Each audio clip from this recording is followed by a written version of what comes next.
¿Qué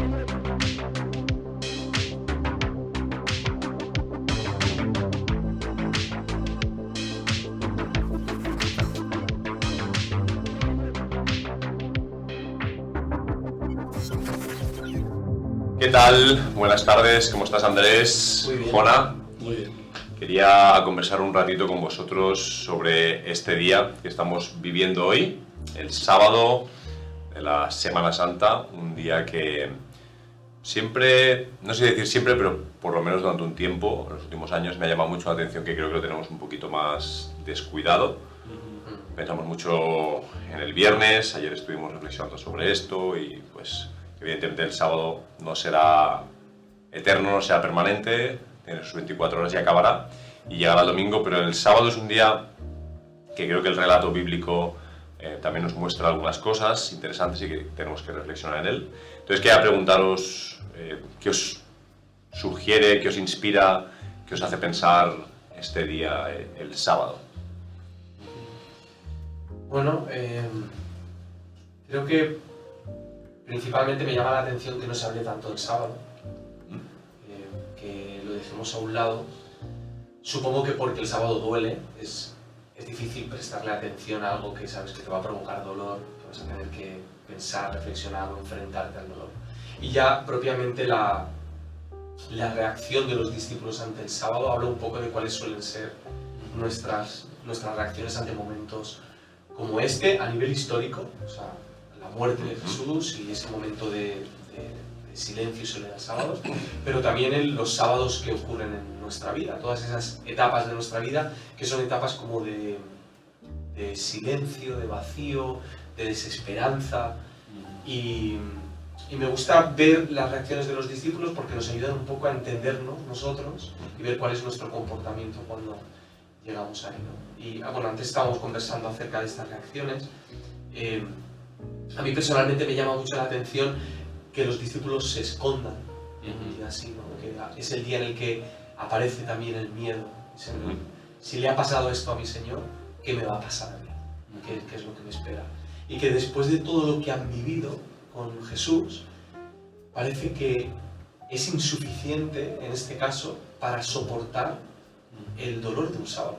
O sea, han vivido cosas que cualquiera de nosotros diríamos, con todo lo que has vivido, ¿cómo no vas a confiar en un día como este? Pero ni siquiera habiéndolo vivido en persona, son capaces de encontrar esa esperanza o ese gozo, y yo me he sentido en esa situación en un montón de ocasiones. Y personalmente esta reacción de los discípulos me siento muy identificado, ¿no? La tendencia a encerrarme, a ensimismarme, a sentir terror por lo que pueda o sobre todo por lo que no pueda pasar, ¿no? Que no llegue lo que estoy esperando o lo que esperaba. Que menuda sensación también la de darte cuenta que Jesús no es lo que tú esperabas de Jesús, ¿no? Y darte cuenta que no vamos a ganar. Pensábamos que esto era la guerra, que íbamos a triunfar y se les cae el proyecto de su vida.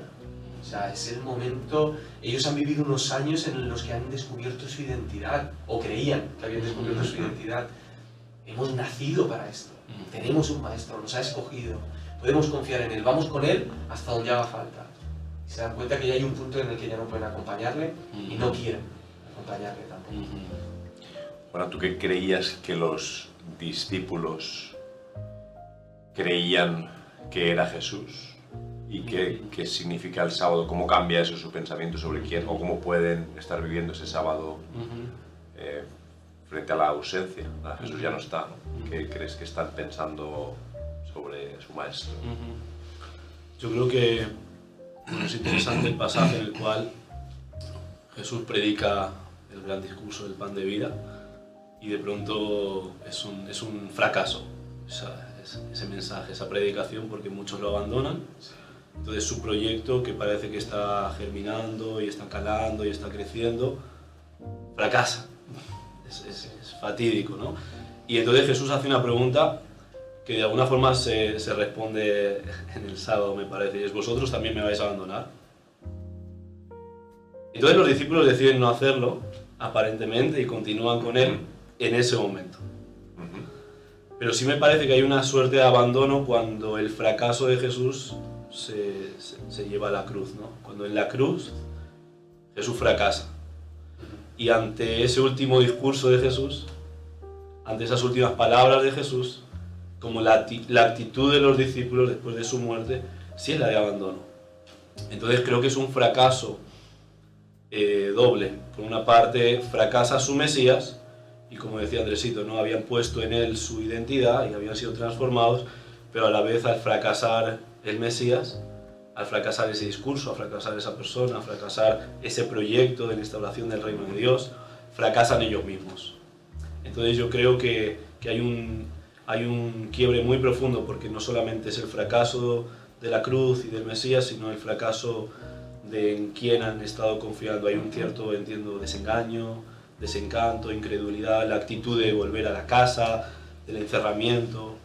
Me evoca todo esto, ¿no? Ese fracaso en tantas dimensiones. Claro, el pan de vida ha muerto. Exacto. Entonces es difícil saber si el discurso del pan de vida, estando en vida, podría ser creíble, pero en el momento en que muere, te tienes que plantear si también ha muerto el discurso, si también el proyecto ha fracasado, ¿no? Y creo que los cristianos conocemos bien el relato bíblico y tendemos a saltar del viernes al domingo con suma rapidez, probablemente porque evitamos el dolor. Creo que hay procesos de evitación, de huida, de no afrontar, bueno, como están haciendo un poco los discípulos, ¿no? Huyen de Jerusalén también, por quién sabe qué les puede pasar, y tendemos a correr muy rápido por el sábado, pero creo que el sábado igual es más importante de lo que pensamos para muchas cuestiones de nuestra vida, ¿no? ¿Qué podemos aprender de este día tan lúgubre, tan gris, tan triste, tan desesperanzador? Yo diría que algo que aprendemos del sábado es que Jesús ha ido más allá de a donde nosotros podríamos o podemos haber llegado. Es decir, siempre me ha parecido interesante, y esto lo explica el credo, ¿no? Dice, Él descendió a los infiernos. Entonces, saber que Jesús ha experimentado el infierno en ese descenso absoluto, ese encuentro con la muerte definitivo, lo hace estar un paso por delante de mi propia experiencia de la humanidad, de lo que es ser humano, porque yo aún no he muerto. Si experimento sábados, si experimento pequeñas muertes o si experimento en vida infiernos, ¿verdad? No son realidades simplemente post-mortem. El infierno ya es algo tristemente de lo cual podemos participar en vida, pero saber que Jesús ha dado ese paso que me es inaccesible y ha permanecido allí, me coloca en una posición de una incertidumbre espantosa por una parte, y a la vez de una admiración, de un silencio en última instancia, en tanto que Jesús ha transitado ya, y yo como creyente entiendo algo que ni siquiera nos es accesible a nosotros, que es la experiencia de la muerte, ¿no? Pues sin duda el sábado de Jesús es mucho más lúgubre que el nuestro, incluso. Él va más allá, va por delante de nosotros, ¿no? Eso puede generar algún aprendizaje en nosotros. Hay algo que me venía a la cabeza en cuanto al dolor del sábado, y a cómo enfrentar el dolor del sábado. Y tenemos diferentes maneras de enfrentarnos a estos días de sábado, estas etapas de sábado en nuestra vida. Una de ellas es hacernos las víctimas, o regodearnos en el dolor y pensar bueno, que esto va a ser insufrible, el Señor me ha castigado, porque a mí no me ha escogido, porque me toca a mí vivir este tipo de etapa. Luego hay otra que es la de negar el dolor, que pasamos muchas veces por esas etapas, y yo no estoy...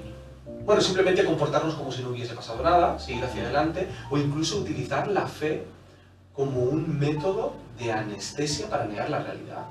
Cuando la fe en realidad, la redundancia, la fe es para ayudarnos a ver la realidad, para ver la pintura completa, incluido aquello que no ven nuestros ojos físicos, ¿no? Que es lo que está por venir.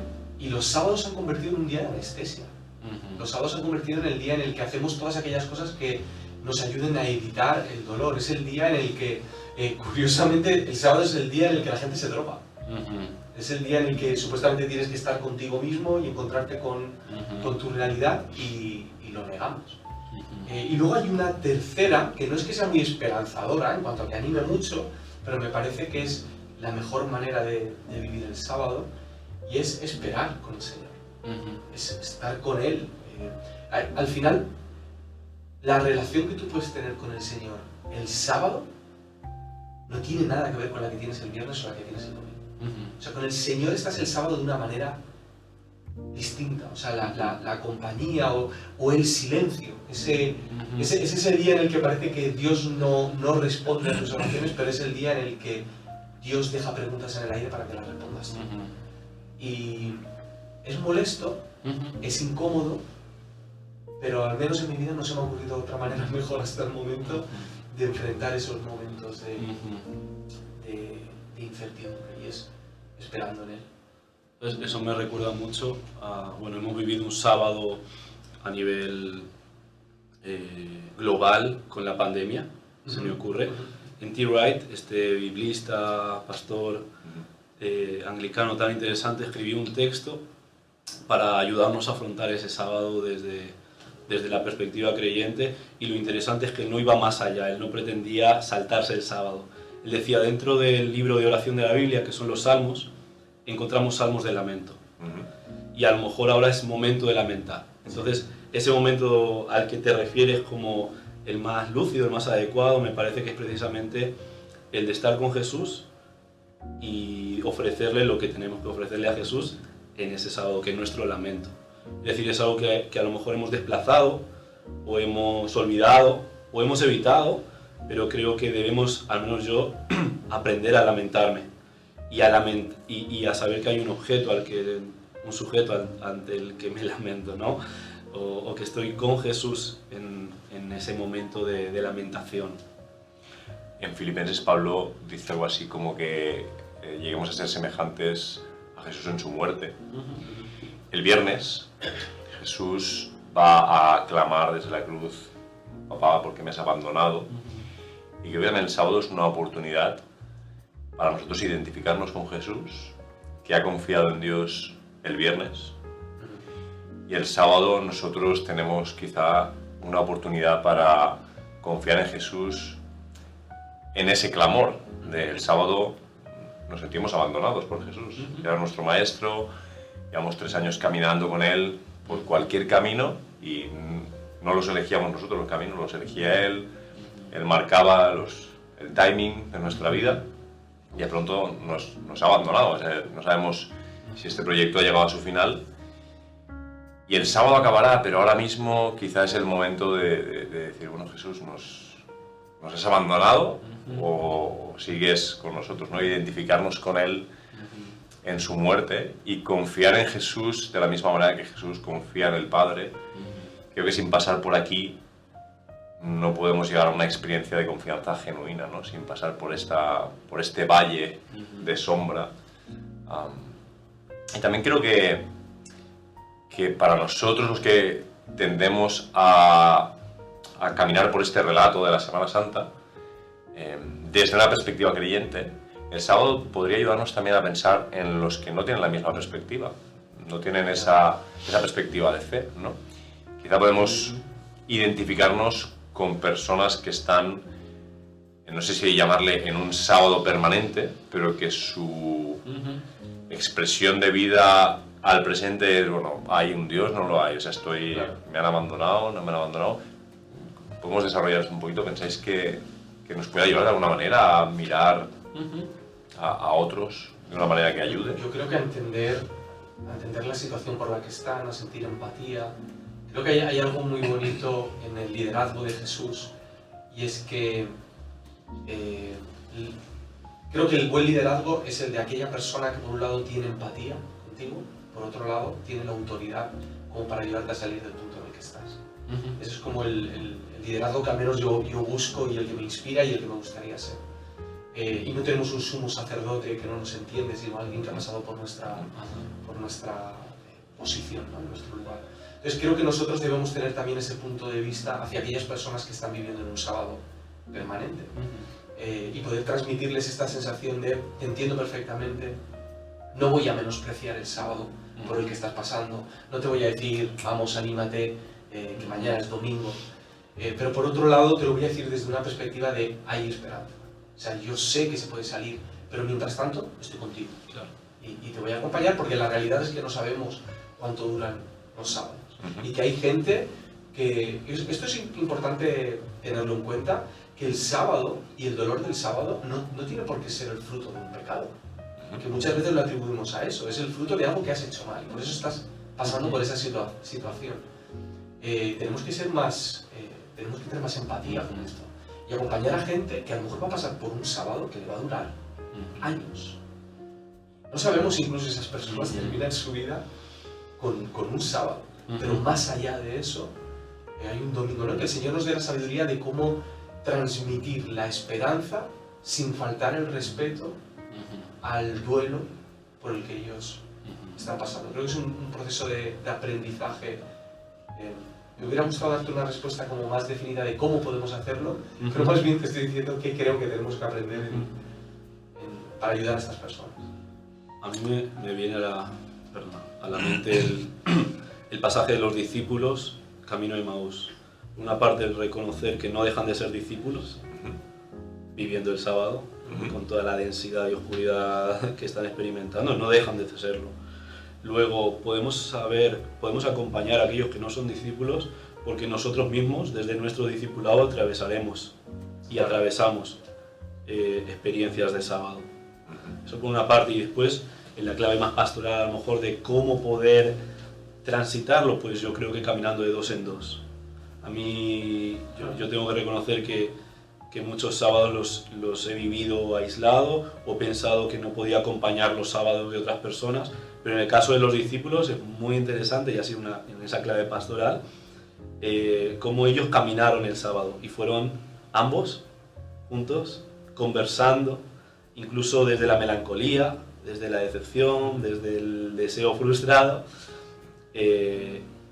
pero transitaron juntos el periodo de sábado. Entonces se me ocurre, o es una clave, que a lo mejor nosotros estamos invitados también en los sábados nuestros o en los sábados de otros, reconocer que seguimos siendo discípulos y estamos atravesando eso, y no es por ningún pecado ni ninguna situación concreta, pero también a entender que ese camino estamos llamados, incluso a hacerlo acompañados. Es decir, cuando Jesús los envía de dos en dos, más adelante ellos mismos ya estaban ya han aprendido a vivir su fe y sus dudas en ese caminar acompañados. Esto último que estás diciendo me hace pensar, el sábado pensamos mucho, claro, el domingo tiende a enfocarse en la esperanza. Entonces el sábado es un espacio de desesperanza, pero no es la única emoción que encontramos. Creo que también encontramos la emoción de la soledad, y esta clave que estás dando ahora, creo que también puede ser una respuesta del Señor para nosotros. Es decir, que el sábado, a la vez que sentimos bueno, Jesús, nos has abandonado, la respuesta de Jesús, mirad, a tu lado tienes familia, tienes discípulos que están contigo hoy, y que van a ser mi voz también, van a ser parte de mi presencia. ¿No? Y también es cuando Jesús se marcha en esta noche larga que Juan nos explica desde el 13 al 17, ¿no? Esa última noche de Jesús, también les está diciendo, yo me voy, vosotros os quedáis para ser mi voz, ¿no? Para ser esa continuidad. Entonces quizá el sábado también nos está recordando eso, que nosotros somos la presencia también de Dios en otros sábados de otras personas. Qué bonito que no puedan evitar estar juntos. Yo lo pienso desde fuera, desde lejos, y yo veo que estoy con discípulos con los que he tenido mis diferencias, cada uno de su padre y de su madre, de diferentes posturas políticas, ideológicas, teológicas. De repente se muere el maestro, que es el motivo que les ha unido a todos juntos, y aún así no se separan. Es como que el proyecto de Jesús seguía funcionando, incluso aunque Jesús no estuviese físicamente entre ellos, y de manera natural, en medio de la desesperanza, no pueden evitar estar juntos. De hecho, cuando María corre desde la tumba a avisarles, están todos juntos. No solo son los de Emaús, sino que están ellos juntos viviendo su duelo, Siguen siendo cuerpo de Cristo. lamentándose. Si queremos usar la imagen de Pablo, cuerpo muerto de alguna forma, Sí, sí, sí. literalmente. Siguen siendo cuerpo, siguen siendo comunidad en este caso de Jesús muerto. Qué bonito eso. Bueno, pues os agradezco este rato de reflexión sobre el sábado. No vamos a precipitar el horario, vamos a quedarnos aquí tomando algo el sábado y a llegar al domingo, ¿me parece? Eso es. Bueno, Gracias, tío. ya, mejor.